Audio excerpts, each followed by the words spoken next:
Now listen, I have been a Taika Waititi fan since day one. When I first saw What We Do in the Shadows, a great horror comedy, I was like, I like this guy. And then of course Hunt for the Wilderpeople, his masterpiece Jojo Rabbit, and Thor Ragnarok, which he did not write, he only directed. But now, after years of waiting for another Thor movie, we are here to say this is a Taika Waititi film.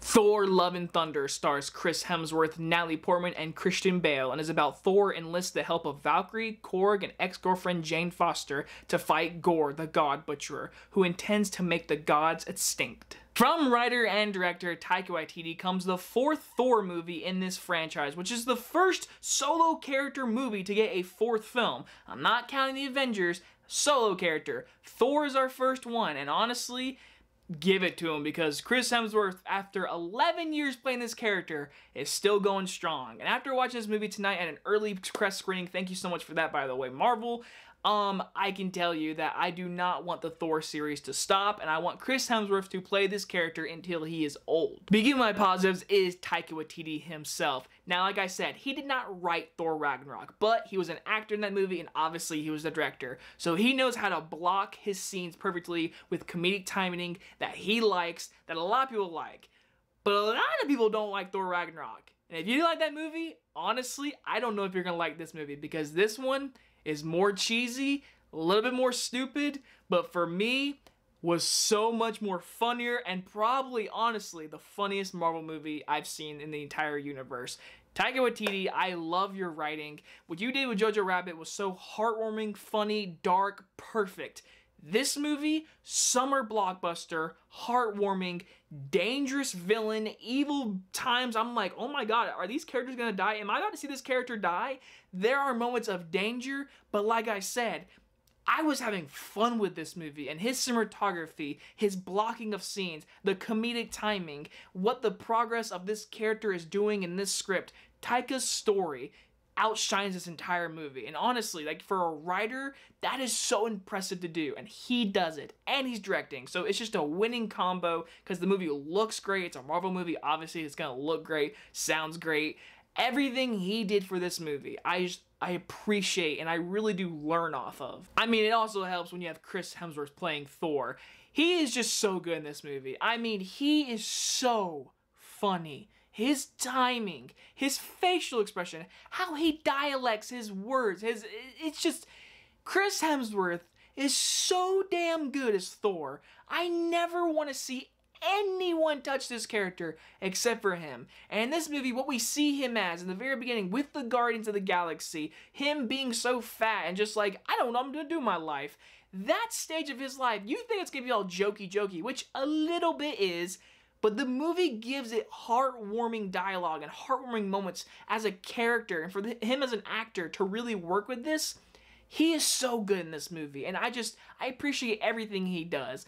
But obviously, a lot of us want to talk about Natalie Portman, and seeing her return is just awesome. I always have liked her in the first two Thor movies, but she was always kind of like just there. She's a really pretty face, and she's always a great actress, obviously.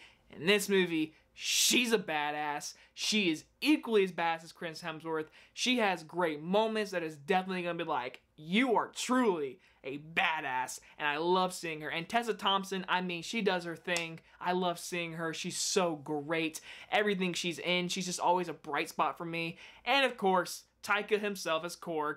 I mean, I'm not going to spoil anything. It's Korg. Expect what to expect. It's Korg. He is great. And them teaming up to go defeat Christian Bale, this was a great hero group. Now let's talk about Christian Bale as Gorr. I mean, I will not spoil anything of his character motivation, because I knew nothing about this character, honestly. All I know is he looked really wicked in the trailers, and he overtakes every scene he is in this movie, and there are fight scenes between him and Thor that are just awesome. Him and Natalie Portman. He is an evil person. Evil.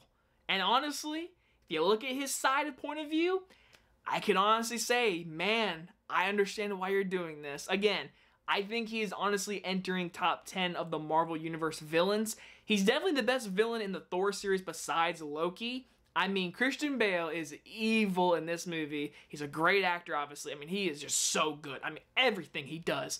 This character is so good, and it balances so well with this really nice, fun tone, with this evil character. Like, it clashed with the great colors, too. Like, 'cause the movie's usually colorful, but when he comes on screen, and it's usually goes black and white with these scenes, it just looks so good.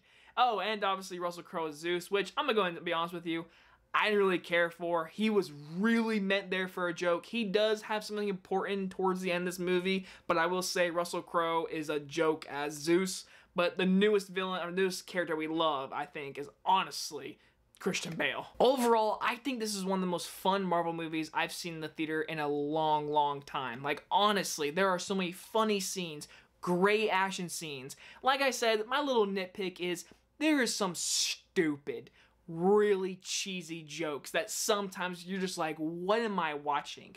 And it involves these goats. That's all I'm gonna say. They're stupid. It's stupid. People are gonna be like, this is stupid. I kinda laughed, but it's stupid. Zeus character, I mean, he's important. Like, he has information to give. He's important for the plot. But in all honesty, I was like, give me more Jeff Goldblum from Ragnarok over Zeus. I don't care about this. But in the end, I had so much fun with this movie. It is seriously a blockbuster summer movie I recommend everyone go to see. It is so much fun. Natalie Portman kicks so much butt. Christian Bale is entering a top 10 villain. Chris Hemsworth, he is Thor. We all love him. And also, I can't believe I'm even saying this, the Guardians of the Galaxy are in this movie. Not very long at all. Mainly the beginning. And honestly, it was fun to see him, but once Natalie Portman enters the screen, once you see her, from that point to the end, the movie really never stops for me. But the Guardians were fun to see. And overall, Taika Waititi, you just made an awesome movie. I'm gonna give Thor Love and Thunder an A-. Let me go watch it again next week, and I will figure out if I like it more than Ragnarok, and I'll let you know. But let me know what you think about this movie.